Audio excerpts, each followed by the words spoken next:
Coucou mes bio, j'espère que nous allons bien. Alors aujourd'hui nous mangeons le coq accompagné du manioc. Voilà, donc comme vous constatez bien, j'ai épluché mon manioc, j'ai lavé et pendant ce temps j'ai mis ma noix au feu. Voilà, comme vous voyez là, j'ai mis la noix au feu, j'étais en train de cuire la noix. La noix c'était pour extraire l'huile. Voilà, donc après ça, j'ai enlevé la noix du feu. Pendant que je pilais la noix, j'ai également déposé le manioc au feu de l'autre côté. Donc j'ai pilé la noix comme ça. Après j'ai mis de l'eau, j'ai macéré ça, j'ai macéré pour extraire ou bien séparer les pulpes, les coques et le jus. Voilà. Donc après ça, comme vous êtes en train d'observer sur la vidéo, j'ai enlevé mon manioc du feu parce que le manioc était déjà cuit et j'ai versé mon jus de noix dans la marmite. Voilà. Donc je verse le jus de noix, je mets du sel et je ferme la marmite. Lorsque je ferme la marmite, simplement, c'est pour faciliter l'ébullition du jus et l'extraction de l'huile. Pendant ce temps, je lave mon coq.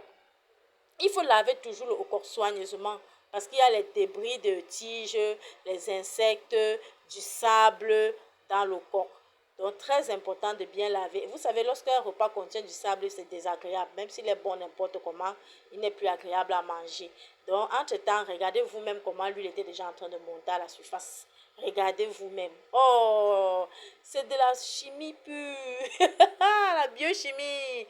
L'extraction de l'huile rouge. C'est comme ça que ça se passe. Voilà. Entre-temps, je verse dans le corps, dans mon mélange, dans mon huile. Si je peux dire ça comme ça. Je tourne pour que ça se mélange bien. Dans la vraie vie, je mélange. Au boulot, je mélange. Partout où je passe, je mélange seulement. Voilà la suite de mes ingrédients ou bien de mes intrants. Voilà. Il y a également la pâte d'arachide, l'oncanda ou bien la peau de bœuf riche en collagène, le poisson fumé riche en calcium, la pâte d'arachide riche en lipides, en glucides et aussi en sels minéraux. Voilà. Donc, j'étais comme ça en train de mettre ma pâte d'arachide dans le coq. Je tourne. Regardez comment ça fait poton. Oh, le coq qui va réussir. Quand on voit, on sait. Oh, Seigneur. Et entre-temps, je verse ma peau de bœuf. J'ai versé la peau de bœuf dans le mélange. Ensuite, j'ai versé la source de calcium. Et n'oubliez pas que la peau de bœuf que vous voyez là est très riche en collagène. Il faut en consommer vraiment sans modération. Voilà. Donc, j'ai tourné.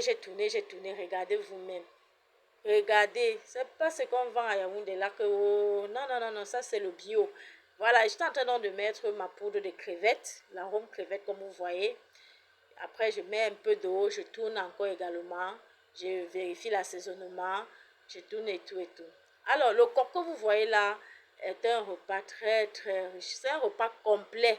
Et il ne faut pas manger à l'excès. Parce que si vous mangez à l'excès, vous devenez obèse. Mangez avec modération le coq.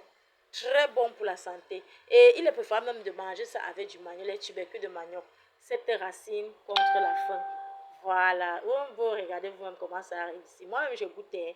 Ne peux pas le poison. Bon appétit.